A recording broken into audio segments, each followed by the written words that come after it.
welcome to my Kurayuswe. Ketemu lagi sama saya Kurayu dalam jurnal Kurayui. Apa kabarnya hari ini? Semoga kita semua selalu dalam lindungan Tuhan Yang Maha Esa, diberi kelimpahan berkah berupa kesehatan dan kebahagiaan. Amin. Dalam video kali ini saya akan membahas tentang satu pertanyaan yang sering banget ditanyakan oleh teman-teman sesama pejuang GERD dan anxiety. Pertanyaannya adalah, Kak, saya udah baik kan, tapi kok masih sakit kepala ya? Apakah dulu kakak juga ngalamin kayak gitu? Jawabannya adalah iya. Jadi dulu itu selain keliengan, keluhan yang lumayan nemploknya agak lama setelah membaik dari GERD adalah sakit kepala. Saya sampai bingung, padahal juga makan udah dijaga, terus istirahat juga udah cukup, tapi kok sakit kepala tuh masih nemplok aja. Sampai nyari-nyari jawaban, tanya-tanya ke senior itu udah semuanya itu baik, tapi kok masih sakit kepala. Jadi jika teman-teman ngalamin kayak gini juga, ambil langkah-langkah seperti ini. Yang pertama adalah cek pola makan.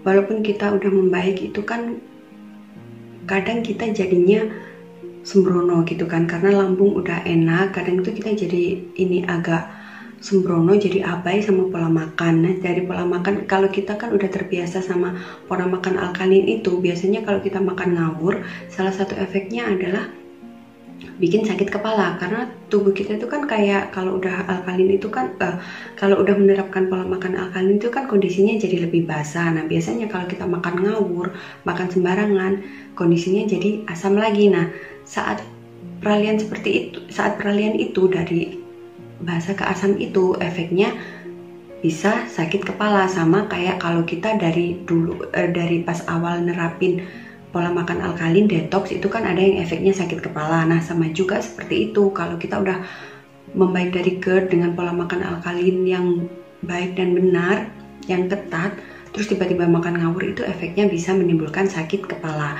Jadi jika teman-teman merasa udah membaik, udah baikan dari GERD, tapi kok sakit kepala terus, coba yang pertama dicek pola makannya. Yang kedua adalah cek pola hidup.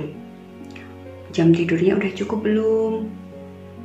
Terus apakah kita melakukan aktivitas yang berlebihan? Karena aktivitas yang berlebihan itu juga bisa menimbulkan efek sakit kepala. Karena misalnya tubuh kita terlalu capek gitu ya, atau udah capek, dehidrasi kayak gitu, kurang minum air putih, itu bisa menimbulkan efek sakit kepala. Ada saya tuh pernah kejadian kayak gini kan, udah enakan tuh, jadi kerja udah enak, terus nggak telat minumnya cukup, cuman telat makan. Nah, itu efeknya bisa sakit kepala nggak karuan. Jadi coba dicek ulang setelah pola makannya dicek udah bener, gimana dengan pola hidup kita, olahraga masih jalan nggak, terus istirahatnya cukup nggak, aktivitasnya berlebihan nggak. Karena biasanya orang mantan penderita GERD atau orang dengan GERD itu tubuhnya jadi punya batasan tersendiri. Misalnya kalau saya ya, udah 8 jam kerja itu, biasanya kalau udah nyampe batasannya, udah misalnya 8 jam atau 9 jam kerja itu harus istirahat sebentar. Entah itu relaksasi selama 10 menit atau rebahan sebentar gitu. Kalau nggak gitu ya sakit kepala karena aktivitasnya berlebihan. Yang ketiga adalah cek pola pikir. Lagi stres nggak? Misalnya lagi cemas nggak? Karena biasanya kan kalau kita kumat atau kambuh karena salah makan atau salah pola hidupnya, ada yang agak nggak bener gitu kan, biasanya kita jadi anxiety-nya ikutan kambuh. Nah, itu biasanya kita jadi cemas. Nah, kalau kita cemas itu kan tubuh sama pikiran kita was-was terus. Nah, itu karena lelah itu bisa menimbulkan sakit kepala juga. Terus lagi banyak pikiran nggak, itu juga bisa menimbulkan sakit kepala berkepanjangan. Yang keempat, untuk cewek-cewek, cek siklus haidnya. Saya pernah membahas tentang kenapa cewek yang sakit GERD itu deritanya, sensasinya melebihi dari cowok. Itu salah satu penyebabnya adalah karena kita ada siklus mens atau haid. Nah, di video itu saya meminta teman-teman untuk mulai menandai siklus haidnya.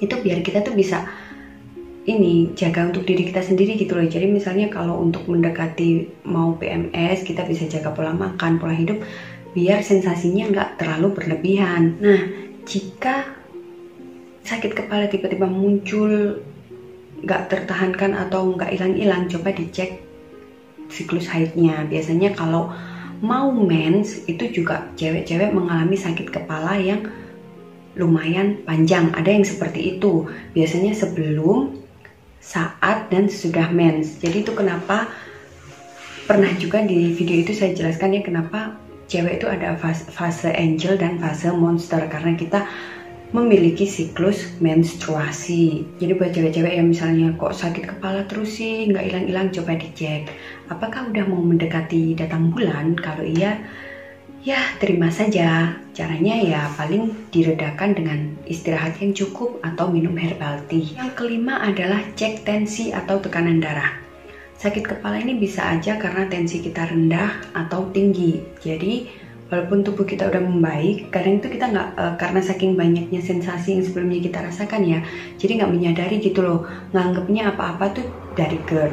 Ada sakit kepala dari GERD, ada ini dari GERD, padahal kan bisa jadi itu dari tensi kita atau tekanan darah kita yang lagi rendah atau lagi tinggi. Jadi kalau 4 tadi dicek udah baik-baik aja, yang kelima adalah cek tensi. Siapa tahu tensinya lagi rendah atau lagi tinggi. Itu bisa menimbulkan sakit kepala dan biasanya dominan di belakang sini ya. Kalau sakit kalau darah tinggi itu biasanya dominan di sini. Kalau darah rendah itu kadang juga di sini, tapi kadang ada di sini. Jika 5 langkah tadi udah kita lakukan tapi kok masih sakit kepala aja ya, misalnya pola makan udah bener, pola hidup udah bener, pola pikir juga lagi landai-landai aja, nggak ada stres, nggak ada apa, terus nggak lagi mens juga untuk cewek, terus dicek tensi juga baik, tapi kok masih sakit kepala aja, misalnya sampai diminumin paracetamol nggak reda, jalan terakhir adalah konsultasi ke dokter. Karena yang bisa mendiagnosis, memeriksa, menganalisis itu dokter.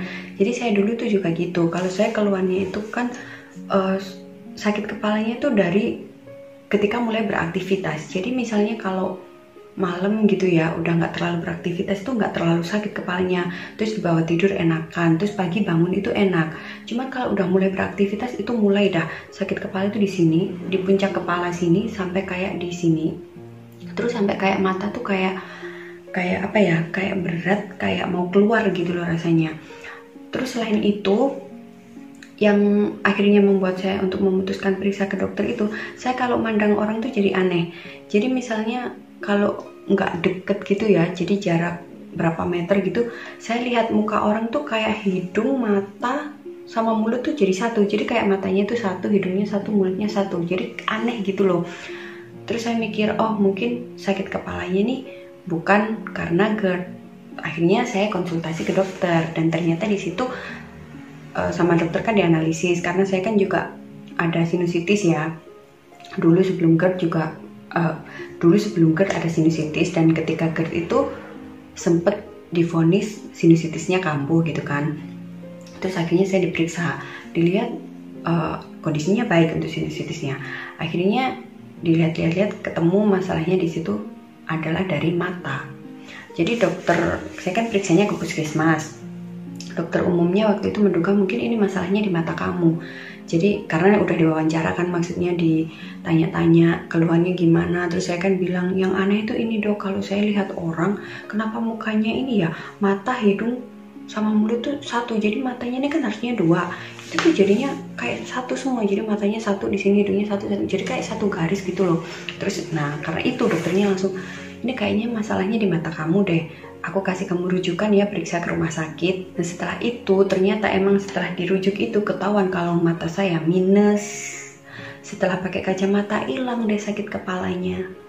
Jadi kayak gitu, misalnya udah kita cari kayak apa, meraba-raba gitu, karena kan orang pasca kena GERD itu jadi lebih mengenal dirinya sendiri gitu loh.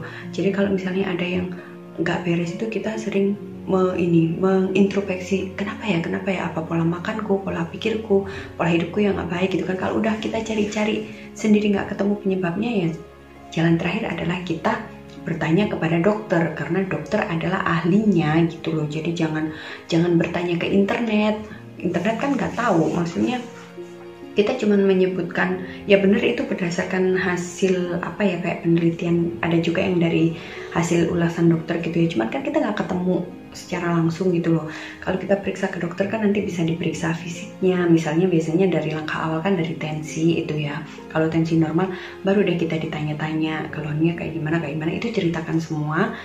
Nanti insya Allah pasti dokter menemukan penyakitnya apa dan kita menemukan solusi juga. Jadi itu tadi bahasan tentang pertanyaan udah sembuh udah membaik tapi kok sakit kepala nggak hilang-hilang. Semoga aja bermanfaat buat teman-teman ya. Mohon maaf jika ada salah kata. Dukung channel saya dengan like, komen, dan subscribe. Bagikan jika video ini dianggap bermanfaat. Siapa tahu orang-orang di sekitar Shigui membutuhkan informasi tentang apa yang kita bahas hari ini. Thank you, annyeong, bye-bye.